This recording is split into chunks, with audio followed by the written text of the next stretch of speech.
El 3 de mayo de 1909, justo cuando una oscura nube tronaba llamando a tormenta, la ciudad de Culiacán parecía hallarse en una agitación tan intensa como si el cura Hidalgo la hubiera querido hacer una segunda independencia. El pueblo, viendo correr a indios y campesinos hacia las vías del tren, se apresuraba a vestirse gabardinas y armarse de paraguas para dirigirse al mezquite que había junto a los rieles del Culiacán Pacífico, en torno al cual se apiñaban, aumentando a cada minuto y formando un grupo compacto, imponente y lleno de curiosidad. El sol todavía brillaba en el horizonte cuando empezó la tempestad. A pesar de eso nadie se movió. La muchedumbre se quedó allí, bajo la lluvia, como petrificada, fijando en su memoria el recuerdo, que duraría muchos años, de la extraña tarde en que un hombre resucitó para ser ejecutado, del ocaso en que ahorcaron a Jesús Malverde. Sin embargo, antes de llegar a esa tarde y a las cosas extraordinarias que ocurrieron después, es necesario contar el resto de esta, que es la historia de Jesús Malverde, que también es la historia del último gobierno porfiriano de Sinaloa, de los obreros que construyeron el tren del Pacífico, de los mineros, de los indios mayos que aún luchaban por sobrevivir, de los chinos que introdujeron el cultivo del opio en la sierra.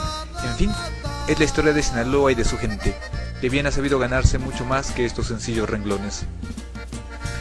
Dicen los corridos que hablan de él, que era un hombre de armas, un forajido y un corazón generoso.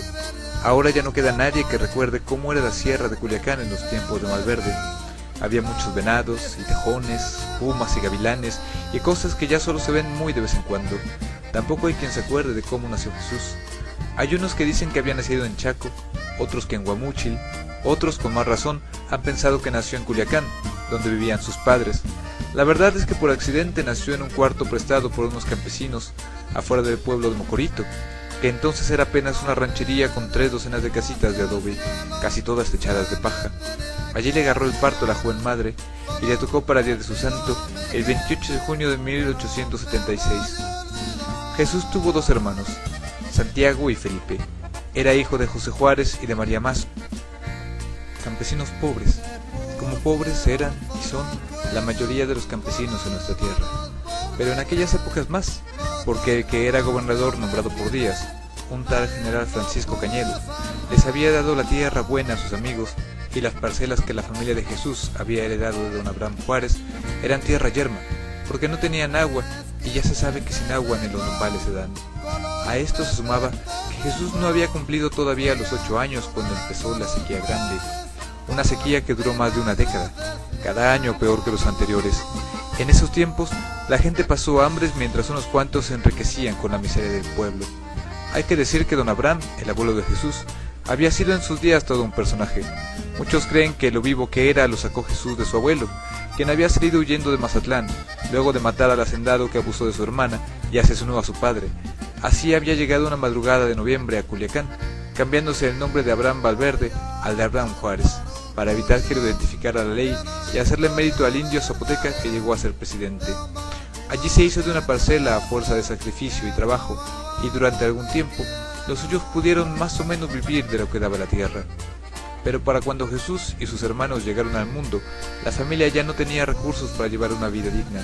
De hecho, a veces no tenía ni para comer. Dicen que la madre se les murió poco después de nacer Felipe porque estaba tan débil que no pudo aguantar el parto.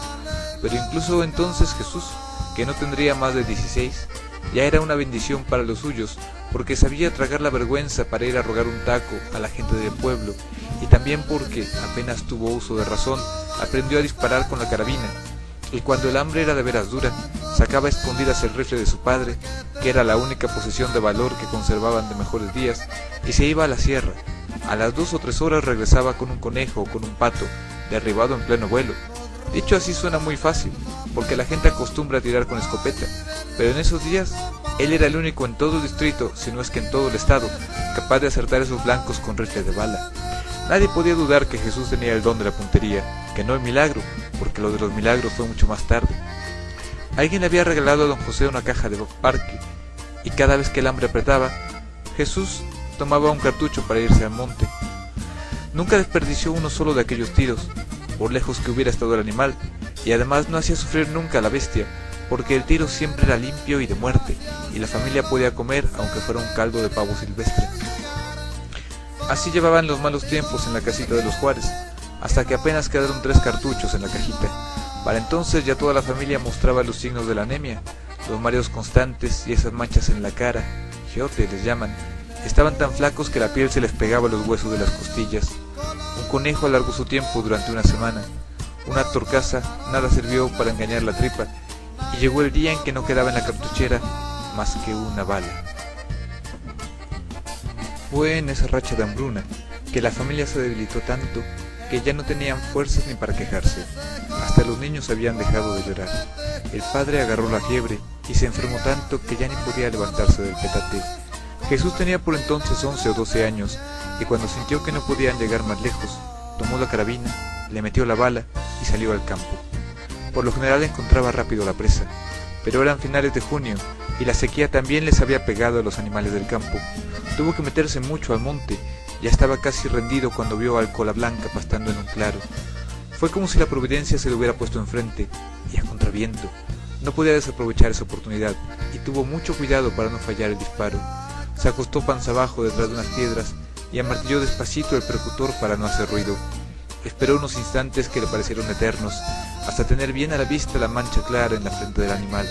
Cerró el ojo izquierdo, tomó aire y aguantó la respiración para amarrar el tiro. Apretó suavemente el gatillo hasta que el percutor cayó sobre el cartucho. Sonó un estampido sordo y una nubecita de humo dulce brotó de la boca del cañón. Cuando el humo se dispersó, el venado ya no estaba.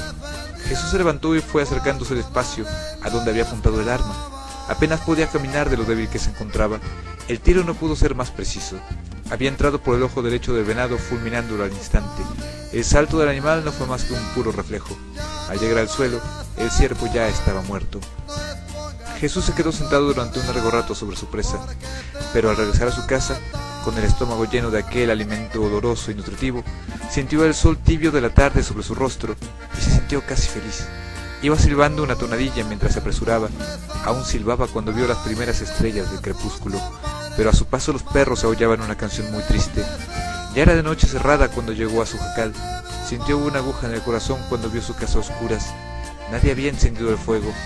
Tal vez era que no tenían razón para encender lumbres y no tenían que cocinar, o a lo mejor estaban tan desguanzados que no tenían fuerzas para hacer el fogón. No quiso imaginarse lo que le esperaba dentro. Bueno, pues eso es todo de momento, espero que les haya gustado, y no se pierdan, en cuanto tenga un poco de tiempo trataré de armar la siguiente parte de la narración. Que la pasen muy bien y que tengan todos muy buena suerte, amigos. Nos vemos a la siguiente.